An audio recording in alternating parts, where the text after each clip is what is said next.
Hello, everyone. Good afternoon. If you are in Europe, good evening. If you are in Korea, we're going to start with the event. And we're going to give a minute or so for more people to join. But in the meanwhile, I'm going to start with introductions. My name is Ramon Pacheco Pardo. I am the KF-VUB Korea Chair at the Brussels School of Governance, and I'm going to be chairing the event today. Together with me, we have four specialists that you all know for sure on South Korean foreign policy, because we're going to be focusing on the implications of yesterday's election, the election of Yoon Suk-yeol, the foreign policy implications for South Korea and relations with key partners.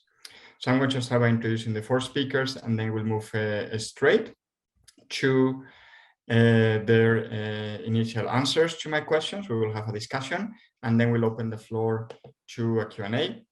We will have, you can add your questions in the Q&A function that you can find towards the bottom of your screen. So first of all, we have Dr. Choi, who is director of the Center for ASEAN and Indian Studies at the Sejong Institute. And you might have seen her publications focusing, for example, on the New Southern policy, South Korea, Southeast Asian and Indian relations for a number of years now. We also have Professor John Delury, who is Professor of Chinese Studies at the Graduate School of International Studies at Yonsei University, and who has written extensively on South Korean relations with the US, with China, with North Korea as well, and is a frequent media commentator. We also have Jeongmin, who is the lead correspondent for NK News and NK Pro, who covers all aspects of North Korean foreign relations, North Korean relations with South Korea, North Korean domestic politics as well. And last but not least, we have my colleague, Dr. Tongfi, who is a senior researcher with the KF-VUB Korea Chair at the Brussels School of Governance, and who specializes on alliances, US-Korea alliance, relations between Korea and Japan as well, for example. So without any further ado, we're going to start the discussion today. And John, I would like to begin with you, actually, because I want to start by having you discuss where South Korea is in the middle of this intensifying competition between the US and China, and how do you expect the new President-elect Yoon, to handle relations with both of them, but also the competition that is taking place between both of them? Well, thank you, Ramon. Can you hear me okay? It's always scary to be first. Great. Delighted to join this wonderful panel and interact with the group. I guess that is a good place to start, isn't it? Korea, the new President-elect Yoon and the Yoon administration, how are they going to manage the big topic? I mean, for the last at least year, I would say, the conferences here, I think we've all experienced this, sort of stopped being about North Korea and they became about US, China.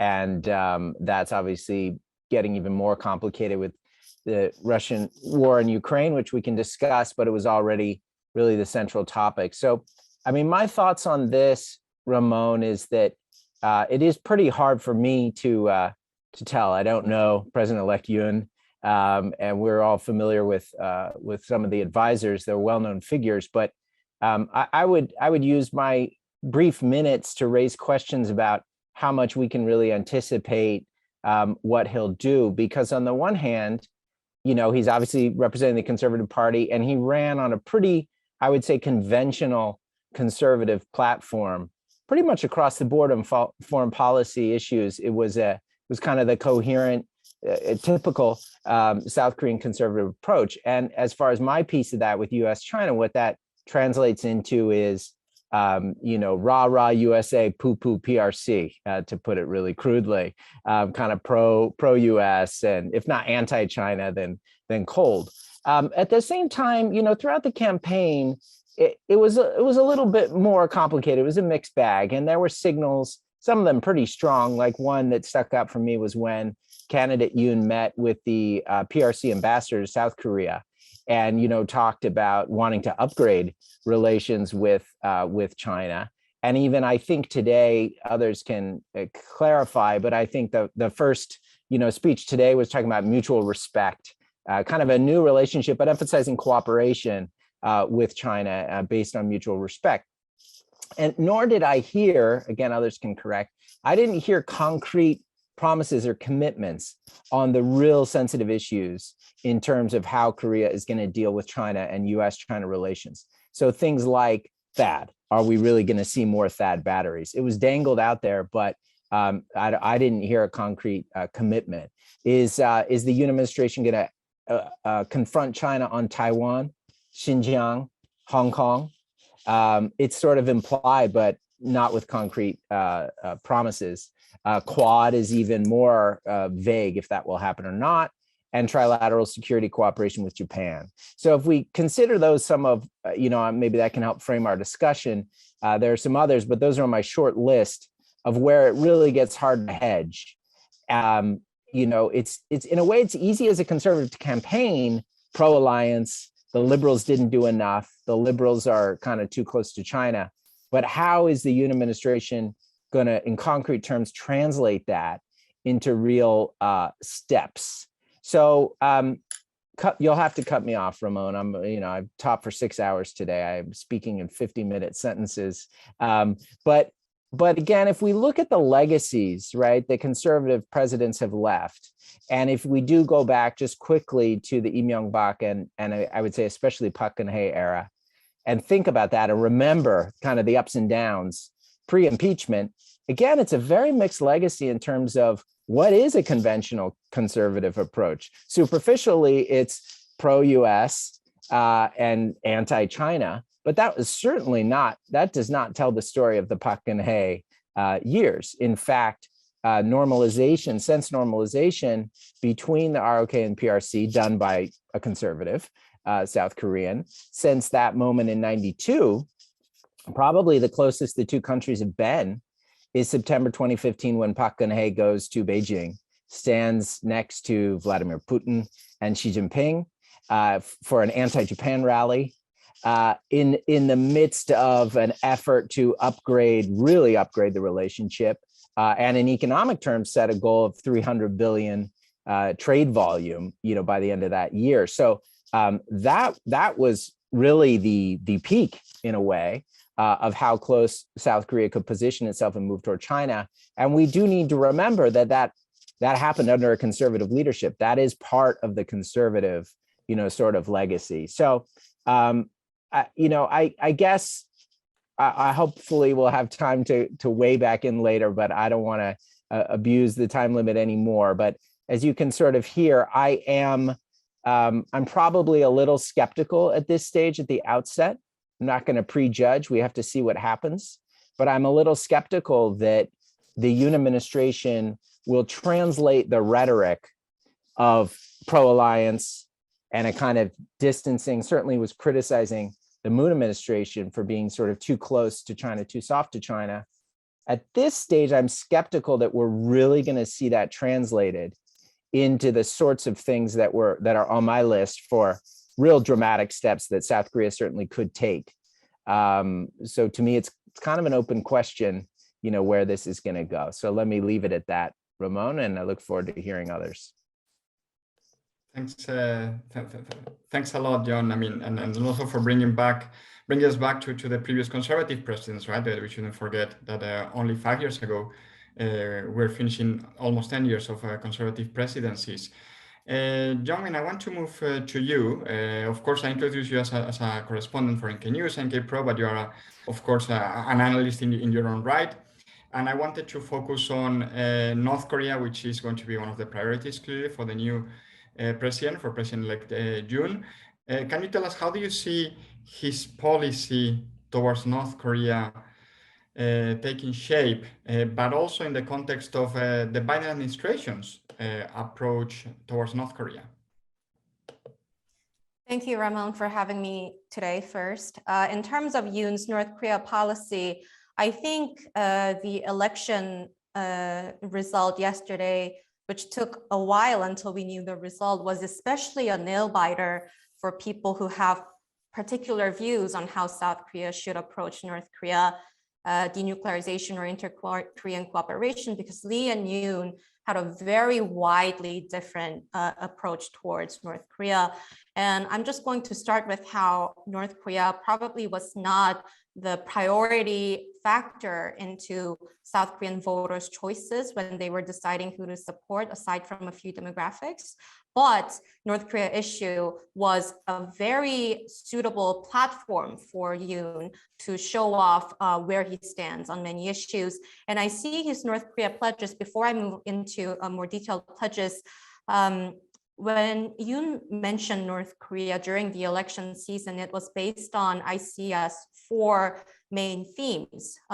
When he was talking about defense pledges, he brought up North Korea threat. And when he was showing his stance between China and the US, aligning closer to the United States, but being less cautious about sensitive issues regarding China, he also mentioned North Korea issues. Thirdly, it was the entire anti-Moon administration sentiment that dominated the entire election period, especially with the conservatives. One of the core mottos of the Conservative Party was the change in administration and transferring power back to the Conservative Party. And North Korea policy was something that was very probably easy for Yoon to criticize under this theme. Fourth is charismatic leadership. Yoon, it seems that his image as a leader, he wanted to portray a leader who can speak up to the things such as human rights infringement or not tiptoeing around China. And North Korea was a perfect peg when he wanted to show charismatic leadership. So the pledges, to go into specifics a little bit, denuclearization approach, Yoon has a very different approach compared to the Moon administration or Lee. So this would be something we will have to look very closely in the coming years. He prioritizes sanctions and pressures. So that's a very traditional conservative way, hawkish way in approaching North Korea denuclearization. He thinks that the international community should continue the current status of sanctions regime and pressure North Korea into believing that it's not beneficial for them to continue trying to join the nuclear club in the world. And this will probably depend on the Biden administration choices largely, because unlike the Moon administration, which focused on this idea of being on the driver's seat, being a mediator, Yoon is likely to more closely align with the State Department choices, Biden's choices, when it comes to the specific approaches. Peace treaty and end of war declaration issue. This has been one of the hot topics during the final few months of Moon administration. But unfortunately, to some people who pushed for the idea of end of war declaration under Yoon's administration, this will probably not become a main issue. He, in principle, says that peace treaty can be prepared and signed after North Korean denuclearization. But with North Korea seemingly apparently not interested in denuclearization negotiation at the moment, it seems like any discussion about peace treaty or end of war declaration will likely be stalled or remain under the surface. Inter-Korean cooperation will also be very different under Yoon administration because related to other topics that I've just discussed, he made it conditional in his vision statements and pledges that any kind of inter-Korean cooperation, if they are large scale, they should depend on the denuclearization progress of North Korea. In principle, again, Yoon is not against the idea of inter-Korean cooperation. He talked about how if North Korea denuclearizes, he can partner with the IMF and the World Bank to come up with a big scale project to invest in North Korea and aid North Korea. But it always came with the condition that North Korea shows sincere progress steps towards denuclearization. So we won't see that much inter-Korean cooperation efforts under Yoon's leadership. Also, the different one of the major different things that how Yoon identifies himself is that he wants South Korea to become this global pivotal state where South Korea stands for the democratic values that other countries also stand for, like the US. So speaking up against North Korea human rights abuses, under Moon administration, this was not a primary focus when it comes to North Korea policy. But if Biden goes for it, Yoon will probably go for it as well, such as co-sponsoring international resolutions against North Korean human rights abuse. And also he will be likely be a little bit more vocal when it comes to defector issues in South Korea. And defense, although I do think that both Lee and Yoon had an idea of continuing to increase the defense budget and having more investment in that sector. So arms buildup on arms race on the Korean Peninsula was something that we already expected that will happen regardless of who wins, but they will invest in different military assets. For Yoon, like John briefly mentioned, he did talk for multiple times about how South Korea needs more THAAD batteries, citing North Korean nuclear threats, although there were criticism that that is not really for potential North Korea attacks, but he still stands for it. And how he shapes it is that he thinks that Moon administration tiptoed around it because they were afraid of the China retaliation. So that's one of the things that I just mentioned, that when he's mentioning North Korea, China issue always, almost always is involved in the discussion as well. He also goes for more cooperation with Japan when deterring North Korea, and he says that we need more cooperation when it comes to reconnaissance and surveillance. All these will align very nicely with how Biden sees in the Pacific cooperation and how he sees that Asian countries should align better with the US interests in the region. And also, I should wrap up with this more cultural, ideological tendencies that Yoon showed. It's a tone against North Korea.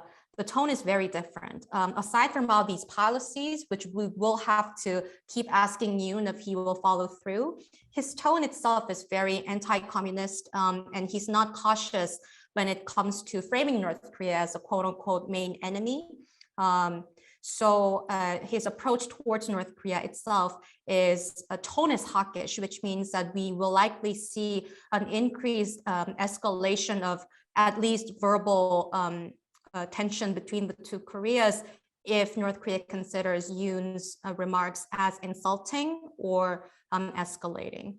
I will end it here, but I can take more questions from the floor later on.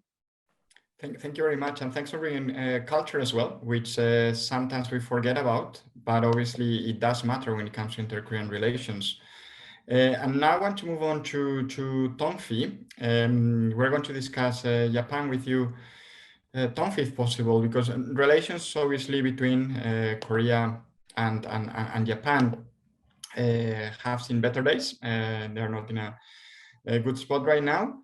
But what do you think will happen with the next President-elect Yoon, who at least rhetorically he's calling for better relations with Japan? What is your take on possible Japan-Korea relations under the new president?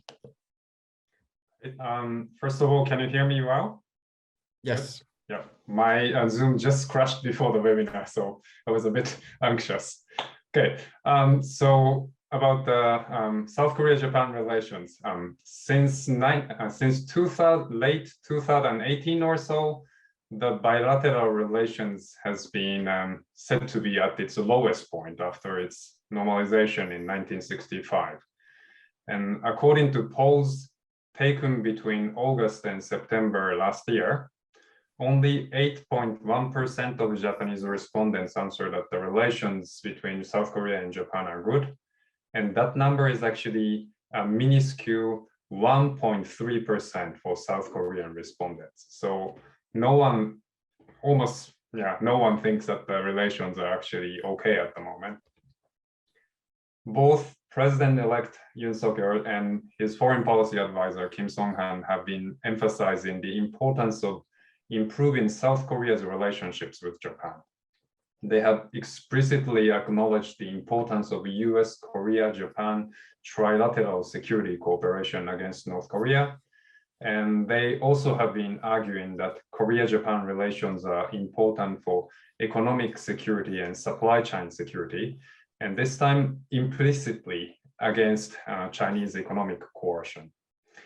And Yoon, as a candidate, has said that he would seek to meet US President Joe Biden first and Japanese Prime Minister Fumio Kishida next. US policymakers must be happy about the election result in terms of South Korea's foreign policy direction, because the Yoon government will be an eager supporter rather than a reluctant passenger of the US Indo-Pacific strategy. And I think the Yoon government is more likely to be willing to join a coalition of democracies against China. Even though John is absolutely right that it's an open question, and even the Yoon government will have to tread carefully on this question. Japanese policymakers seem to be also happy about the election result. And Japanese Prime Minister Fumio Kishida today said that he would like to think about the specific schedule for meeting Yoon. And the last bilateral summit between South Korea and Japan took place back in December 2019, so it has been a while. Yoon's team has also been talking about restarting frequent meetings of top leaders and foreign ministers between South Korea and Japan, so there will be some opportunities to improve the bilateral relations in the coming years. Having said that, both sides are also quite cautious about the prospect of this kind of improvement in their ties. The Yoon team seems to think that the Japanese government cannot afford to be conciliatory towards South Korea until after this summer's election for Japan's House of Councillors, which should take place by 25th of July this year. And the Yoon team also has said that they cannot intervene in the South Korean court's decision against Japanese firms to make them pay compensation for wartime forced labor, because South Korea has a separation of powers, and the executive shouldn't be meddling with the decisions of the judiciary. The Japanese side is also cautious because they know that South Korean public opinion will restrict the new government's policy. And many have also mentioned that even conservative South Korean leaders have made moves against the bilateral relations, as in the case of, for example, former President Lee Myung-bak landing on Toto or slash Takeshima. Japanese Prime Minister Kishida was the foreign minister in 2015 when Japan and South Korea announced an agreement on the so-called comfort women issue in December 2015. And Kishida at the time reportedly pushed for more conciliatory wording in the agreement. And this agreement became virtually dead under President Moon Jae-in. And Kishida has been reportedly saying that South Korea pulled the rug from under him. So overall, I see substantial opportunities for improvement of Korea-Japan relations, but everyone knows that it's an uphill battle, and neither side seems to be inclined to take a lot of risks for improving the bilateral tie. I'll stop there. Thanks. Thank you very much, Tongfi, and also for reminding us that the crucial role that Kishida played in the past in relations with Korea that may inform his approach, as you were saying, towards the new president. And last but not least, before we move to the Q&A, so if anyone in the audience wants to start adding their questions to the Q&A function that you have at the bottom of your screens, we'll be taking the questions in a few minutes' time.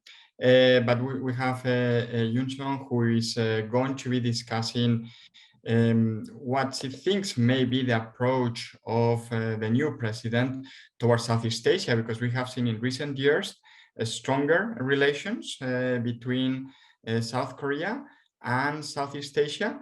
So we would like to hear from you. What do you think will happen once the new president takes over in a couple of months? Hey, thank you for having me on today's meaningful webinar. Before I go for my topic, I will briefly mention about the foreign policy landscape of Korea. And I agree with my colleagues that President-elect Yoon Suk-yeol and his Conservative People Power Party has substantive foreign policy differences with the ruling Progressive Democratic Party. Yoon said his major agenda in foreign policy would be expanding comprehensive strategic alliance between United States and South Korea. And he will stand for the position of being very tough on both Pyongyang and Beijing. However, the scope of change in Korea's foreign policy may not be as large as proclaimed during the election period, except for the policy towards North Korea. As Jeongmin rightly put it, he has really strong stance about the North Korea. And there are two reasons that I think the hawkish comments from the election period would not be translated into maybe directly translated into the real policy. First, unlike campaign activities for the election aimed at differentiating from other candidates amid fierce competition, the transition committee is expected to be more calm and realistic. For instance, joining Indo-Pacific strategy will be given really positive and active, consideration. But I think People Power Party will also put a lot of effort to manage China. And second factor is more pragmatic. From a structural viewpoint, Yoon Suk-yeol was elected with less than a majority of the votes, which is 48.56%, with the slightest margin ever, 0.63 percent. And the opposition People's Power Party is still the Democratic Party is still a majority in the National Assembly. So PPP has only 110 seats out of 300 seats in the National Parliament. Therefore, it would be practically impossible to change everything at once dramatically. Now, focusing on the South Korea's relations with Southeast Asia, there has been worry about the continuity of Korea's ASEAN policy. It is true that the new Southern policy, which was announced in 2017 as Korea's flagship foreign policy to enhance its relations with Southeast Asia and India, is regarded as a policy of Democratic Party. In fact, many key figures who planned and implemented the new Southern policy under the Moon Jae-in government, including Kim Hyun-chul, the first chairman of the Presidential Committee on New Southern Policy, and In Sung-nam, the former ambassador to ASEAN, they joined the Lee Jae-myung camp. But I think the following three factors will affect the future trajectory of Korea, Southeast Asia, and there is still a possibility we're seeing the continuity of the NSP. The first factor is the above mentioned political structure and the trends of Korea's foreign policy. As mentioned above, considering the political landscape, not so critical agenda such as the new Southern policy is highly likely to continue unless it is deemed to violate national interest or the election manifesto of the PPP. It should also be taken into account that the trend of Korea's foreign policy itself, which had been evolving to match Korea's elevating national status. Second, the recognition of the importance of Southeast Asia and the legacy of the new Southern policy have been established to some extent. As for the importance of Southeast Asia, I should mention that Southeast Asia became the second largest trading partner of Korea, second destination of foreign investment and tourism abroad, and so on.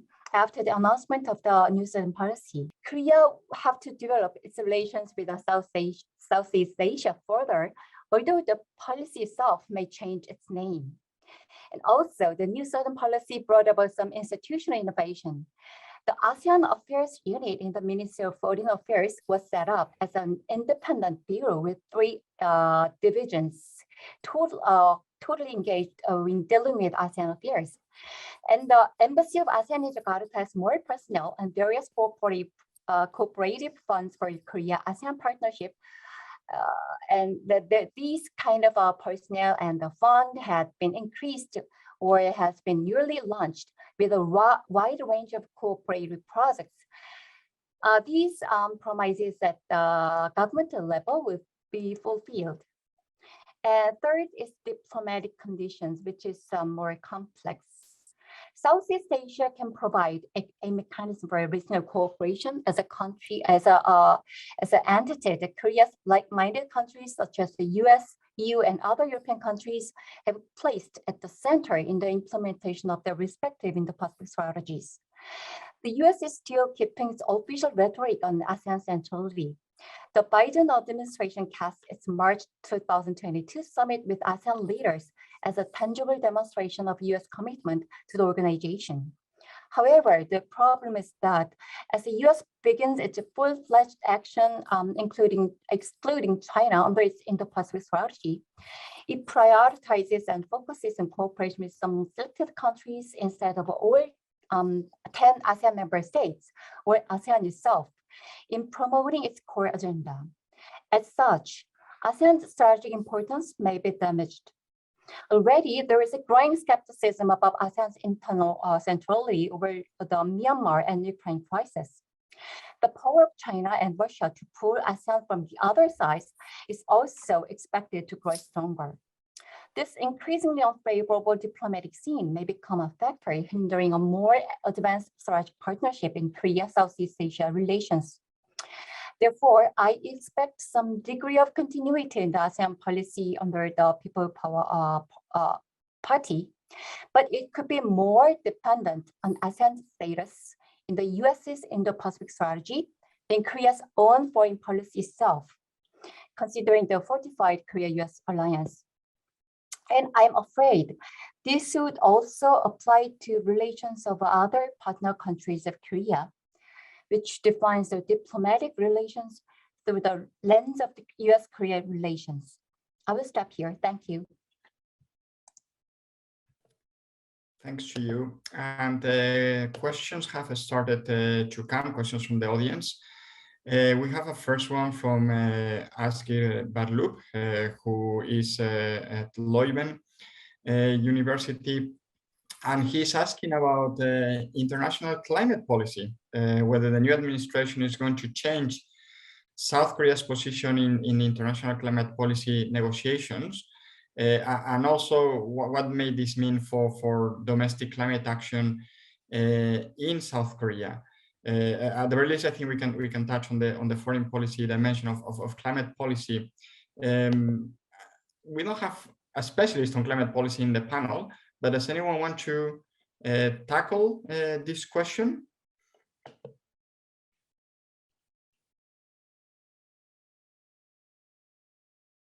John, are you brave enough? I can Ramon. say something. Can you hear me? I mean, what I would say is only that, you know, if we step back for a minute, a lot of what we're talking about was not really a big part of the campaign. You know, those who weren't following it, it was housing, real estate, and then maybe a lot of gender issues were raised, and corruption and justice. So those were probably the biggest categories of the campaign.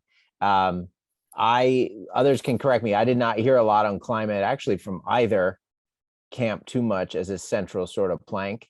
To some extent, I think contrasting it, say, with the debate in the United States, there's a broader consensus here. Like, there's not a lot of climate change denial in South Korea. So, you know, I think there's a basic agreement to stick with things like the Paris, you know, Accord and that are sort of relatively non-controversial. But, you know, I think where we could see changes when you get into energy policy, nuclear energy was a huge issue, and there's a lot of criticism by the Yoon campaign of the Moon administration backing away from nuclear energy. Of course, that cuts both ways. There's a climate argument for nuclear energy, and then there are environmental arguments against nuclear energy. So that was ways in which it came up. But I suppose it would be on the energy side that I would look for policy shifts.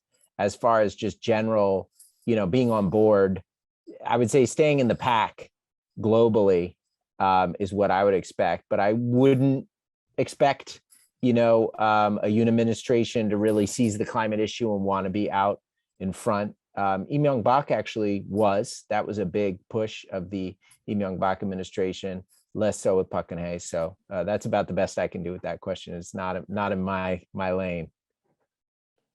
I would add that actually at the Korea chair we have Na Yong-kang, a former colleague. He actually published a summary of the climate change pledges from both candidates. So you can also go to the Korea chair website and you will see a summary of the pledges. But I would agree with Jung.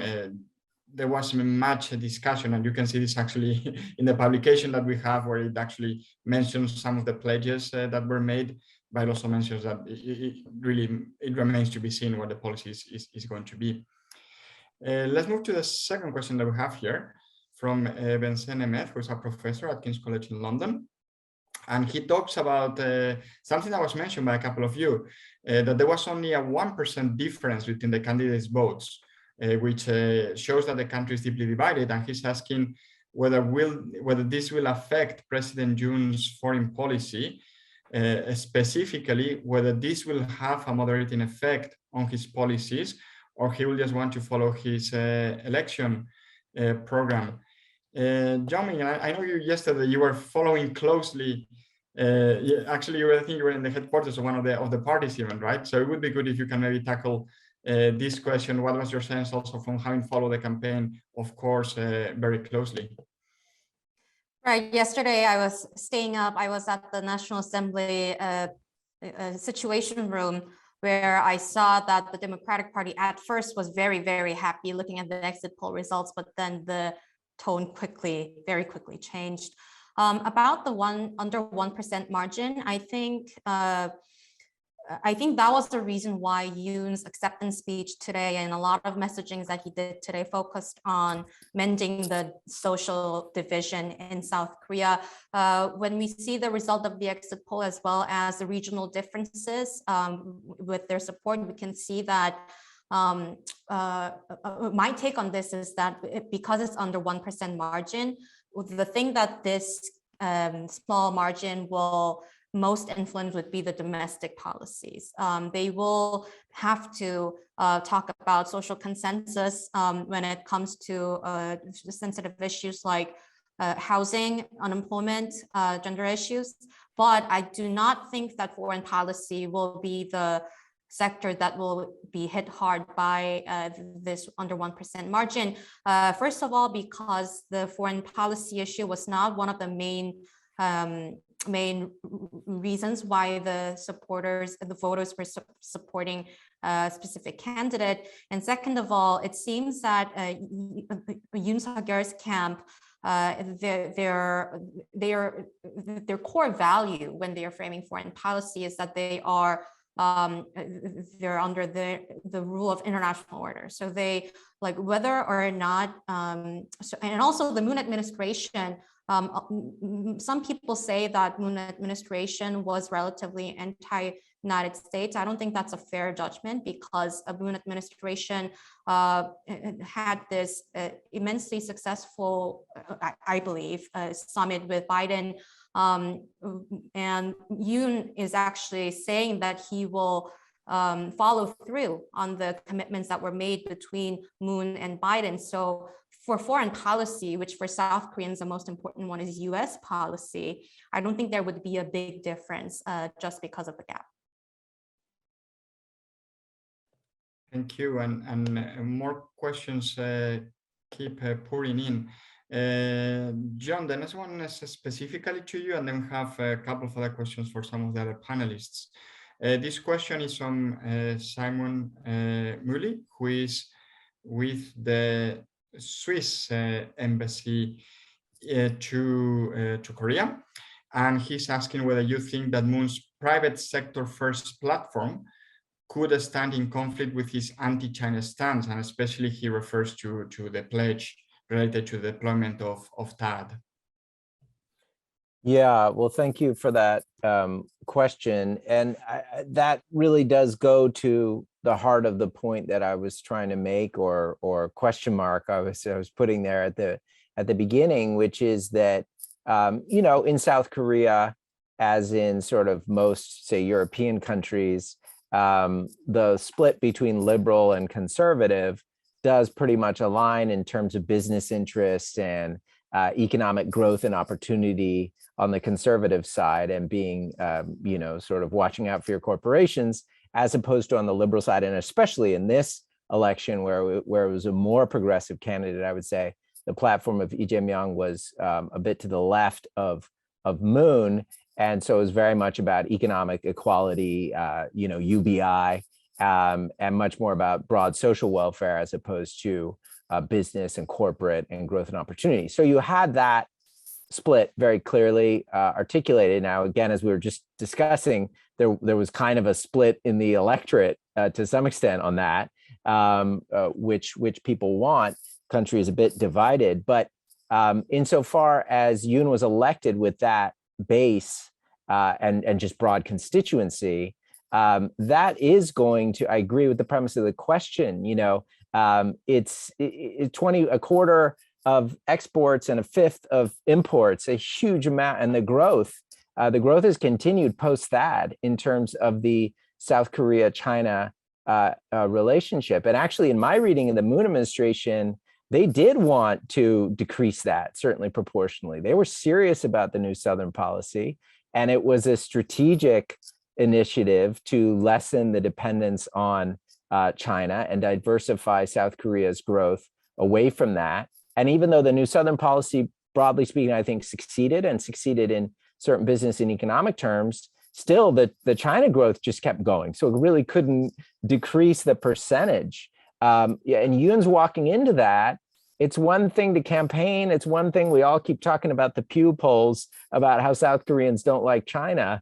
But, you know, when it hits the pocketbook, not only at the corporate level, but it will quickly trickle down to the consumer, to the average South Korean. When you're talking about that large a share of an economy that's so heavily trade dependent to begin with, that's going to hit very hard. And again, to go back to some of Jeongmin's points, when the campaign was not about foreign policy, when Yoon does not have this mandate to go hit the Chinese hard, he's got a mandate to fix housing, real estate, and sort of the business environment and economic opportunity for young people, for old people, for everyone. That doesn't really send you toward a let's call the Chinese out on Taiwan and join Quad and draft an Indo-Pacific strategy. That keeps you basically where South Korea's been, which is a hedging, where you want to keep that economic relationship growing with China, and you want to maintain your strong security relationship. And I agree completely with Jeongmin that Moon was a steward of that, even through the insanity of the Trump years. Look at how the ROK-US alliance came out in very strong shape. And I think you do have to give credit to Moon. I'm not sure that Yoon can really alter that. And I think a lot of his constituency actually doesn't want him to alter it. So, yeah. Thanks for that, John. And we move to the next one. Yoon Chung, I would like you to tackle this one. It comes from Ahmed Al-Sabat from the Embassy of Kuwait to Korea. And he's asking more about what has led to the victory of the Yoon administration. He's asking whether it was the mistakes of the Moon administration that allowed Yoon to come on top, or whether were there any other reasons, in your view, that led to Yoon winning the election yesterday.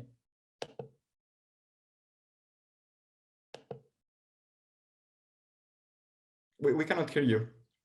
I think you have to unmute yourself. Okay. Yeah, we can hear you now. Can you hear me? Okay, good. Yes. I think despite of the Moon administration was efforts in having some kind of more creative diplomatic policy, and he has really tried hard to have more better relations with North Korea and everything else.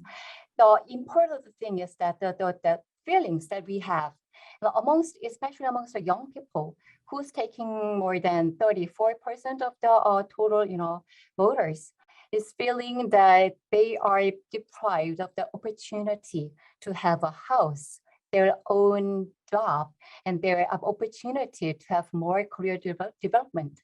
That is the biggest mistake. But I don't think that we can tell it's a mistake or not. But anyhow, they are the repercussions of the Moon administration, and I don't see any special strategic advantage that Yoon campaign had in winning this election. Thanks for that. I mean, so it's a question, obviously, that we're going to keep on discussing over the next few weeks and months. We have a question now, Tongfi. I want to tackle this question. We actually have a question about Russia, and we're discussing, of course, this prior to the panel. Relations between Korea and Russia have changed dramatically over the last couple of weeks, really. So the question is from Frank Smith, who's a journalist based in Seoul. And what can we anticipate the Yoon administration policy will be regarding sanctions against Russia, and also relations, obviously, between Korea and Russia? Okay. I actually don't have an answer, and I have my own questions about this point. And I can think of two sort of competing approaches that South Korean government can take. One way to think about it is that compared to China, Russia's importance to South Korea is much smaller, especially in terms of economics, but also in terms of its relationships with, for example, North Korea diplomacy and so on.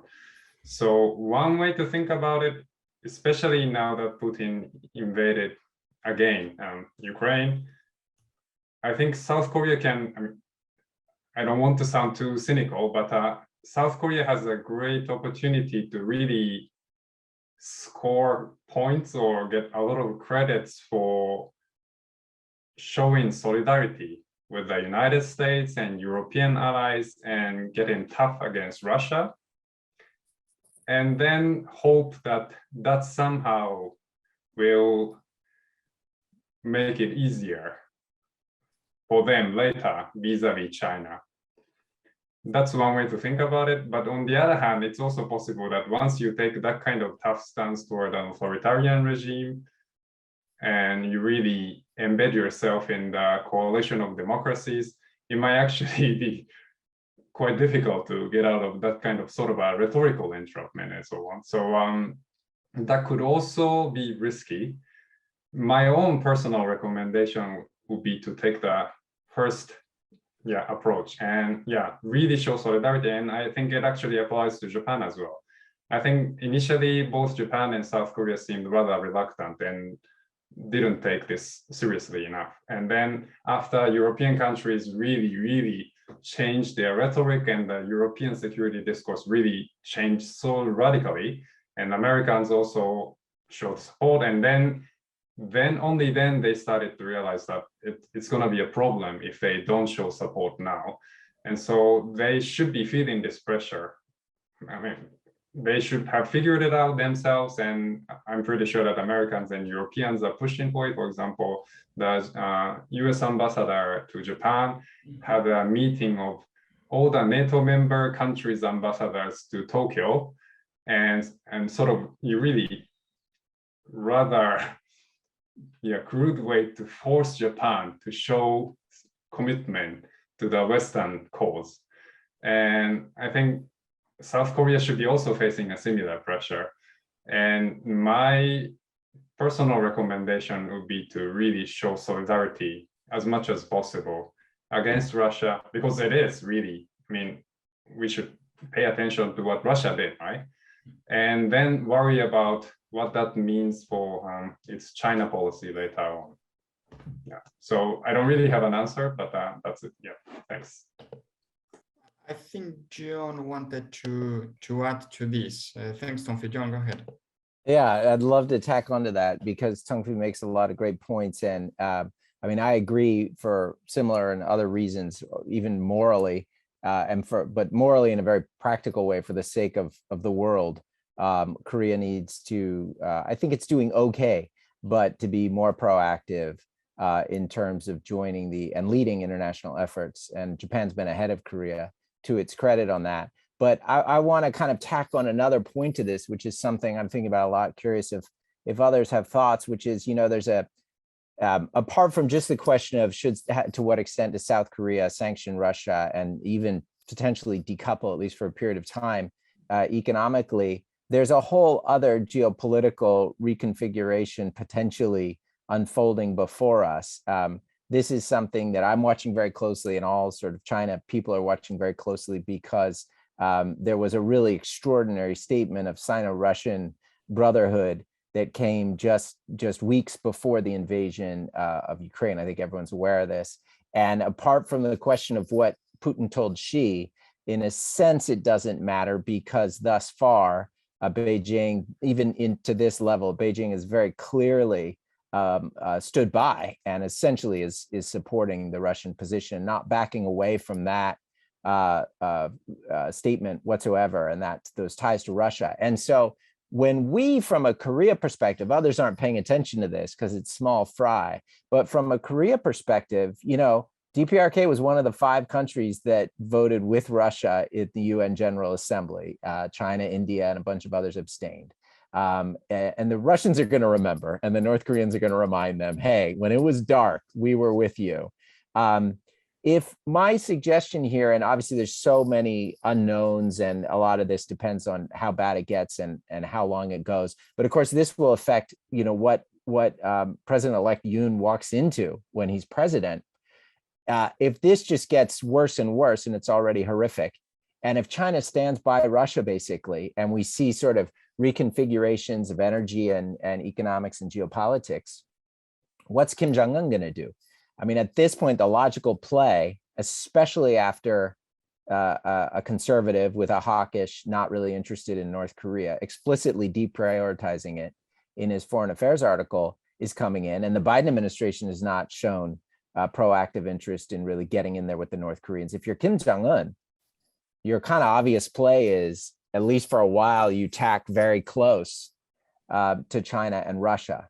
And that just opens up a whole set of things. And the one specific one I would mention to keep our eye on is the sanctions regime could fall apart, because Russia, again, depending on how things play out at the UN over Ukraine, and you look at the Chinese statements, they're hammering away at sanctions and how sanctions aren't the right way to deal with anything. The sanctions regime, such as it exists, built basically in 2017 because the Chinese and the Russians signed on to it, that could crumble. And so that's a headache for you and for Biden. And so I think that's something to watch out for. Yeah, thanks for that, and for bringing the North Korea dimension as well. As you said, one of only 5 countries to explicitly side with Russia in the UN General Assembly. We get now to Ling Getals from the European Institute for Asian Studies, who is asking the EU question, since we have the Korea chair based in Brussels. And what can we expect from the Yoon administration in terms of cooperation and engagement with the EU? Tongfi, I think you are the only one based in the EU among the panelists, so you know what I'm getting at. So if you can please tackle this question. I actually think you are the best person to answer this question.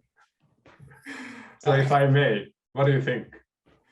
I can say, 2 things. A, we before the election, we asked both candidates to give their views on cooperation with Europe. You can find this online on our website if you're interested, because the foreign policy team of the Yoon administration gave their answers. And second, I would say, building on this discussion we had about Russia, EU-Korean relations clearly have been strengthening in recent years.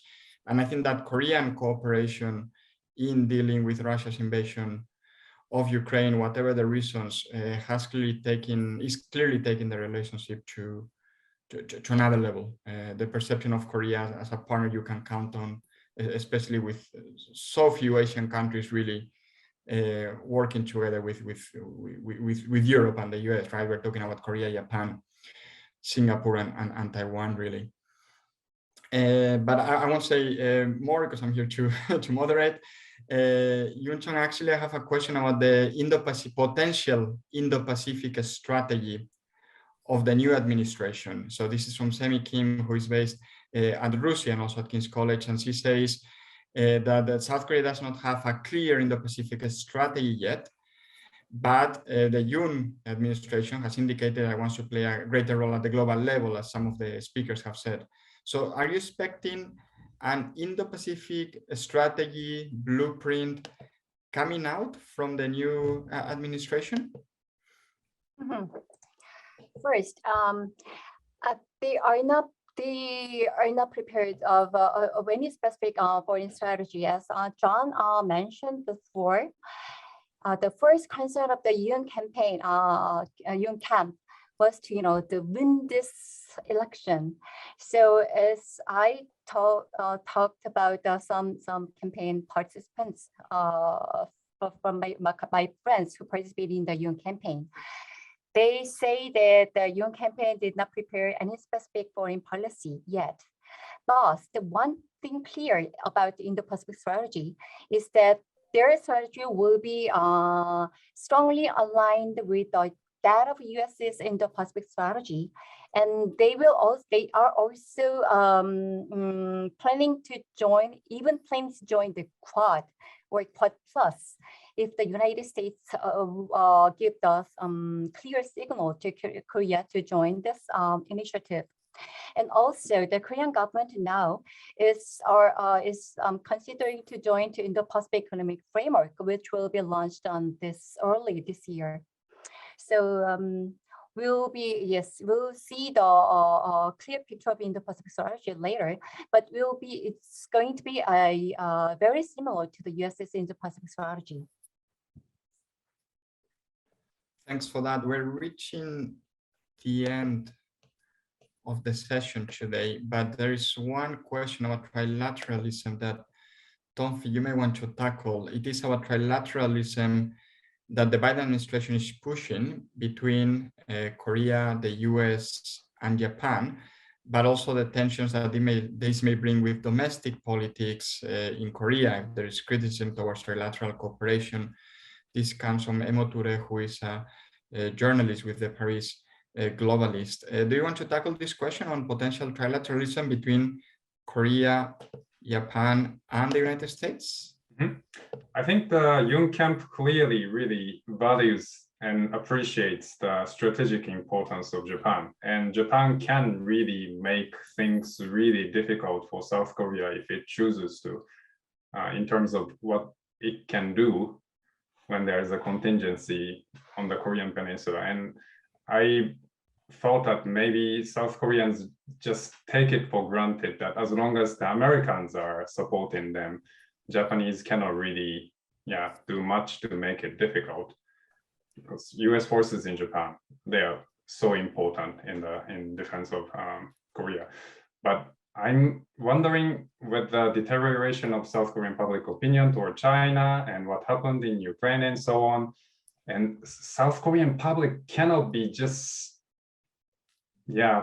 be always obsessed with this past shadow of the Japanese empire, and they should be more worried about these authoritarian states' threats against South Korea. And so when it comes to security policy experts, I think they do really want some sort of trilateral security cooperation, to the extent that they are okay to accept the risk of antagonizing China a little bit. And in terms of feasibility and the public opinion, to me, it seems to be the most important thing is the media role. How mass media, how the Yoon government can sell it to the mass media. And depending on how it is framed and how the public opinion reacts to that frame, I think the same thing can have a completely different, outcome. So in terms of tactics, I think the Yoon camp has a really, really important task. If they want to push for this trilateral cooperation, they need to come up with a good way that somehow doesn't trigger unproductive reactions from the South Korean public opinion. John, you wanted to say something as well? Please go ahead. Just a very quick, almost meta point, and I think Ukraine is on all our minds, but it's another, to me, cautionary about thinking we know, at least for me and a lot of people I talk to, Yoon is not considered a very known quantity. I mean, he's known in what he's been doing for decades as a prosecutor, but not as a politician, not as a leader, certainly not as a foreign policy decision maker. We have very little to go on, and we're inferring from his camp what he's going to actually do.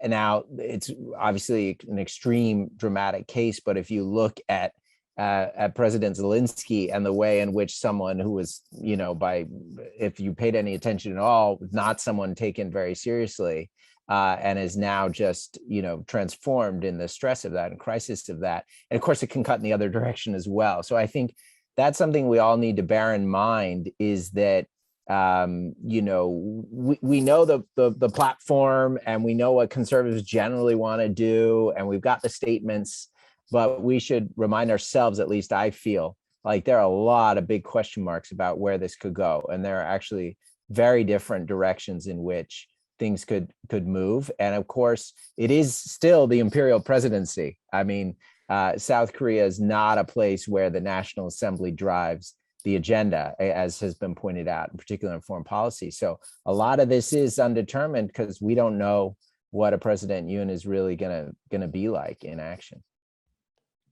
Jeongmin, I saw you agreeing with this. Maybe just to to close before we have to leave, but you wanted to add something. I saw you nodding your head in agreement. So I don't know if you want to go ahead with your thoughts. Which one are you referring to? I did that a couple of times. Yeah. No, when Jung was talking about the president, the unknown quantity of the new president, right? Someone who obviously doesn't have a track record in National Assembly or even in politics. Right. I'm just going to say that when we look back at this election, we have to start not only with when candidates started pledging for their policies, but with the primaries. If we look at the primaries, the way that the candidates were chosen, it was largely driven by party logic within both camps, rather than going for what some could interpret that they didn't really go for what the majority of their the party supporters actually wanted, like on both camps, especially with the Democratic Party though. But looking at this, also because Yoon is new to politics and he has not, we do not know whether or not these foreign policy pledges came from what he thought or what the foreign policy advisors were.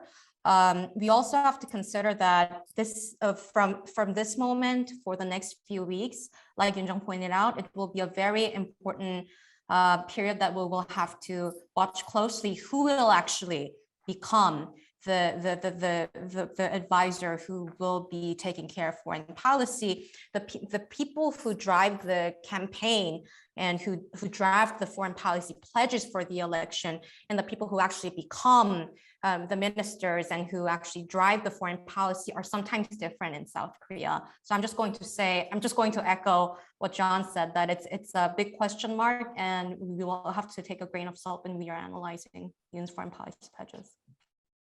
Although if I can add, I'm sorry, Ramon, on that. There's a story, I think in Yonhap, there's a story on like the 25 advisors around Yoon, and maybe Jeongmin could take a look later if she hasn't seen it. Every name I could recognize was a man, and I'm not sure there was a single female name on the list. So to me, that was actually the really depressing thing, nothing to do with foreign policy, but that has ramifications in all spheres, including foreign policy. So that's one thing I'm hoping to see some change in that period that Jeongmin rightfully reminds us, very important from now until actually stepping into the Blue House. So let's hope to see some progress there.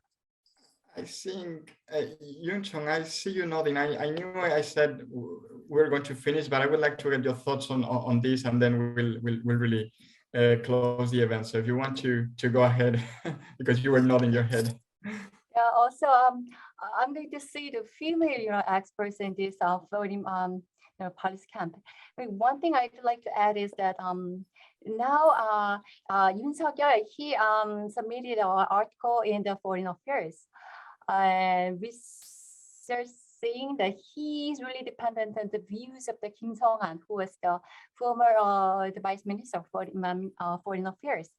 So we can, guess what kind of policy directions we were going to move.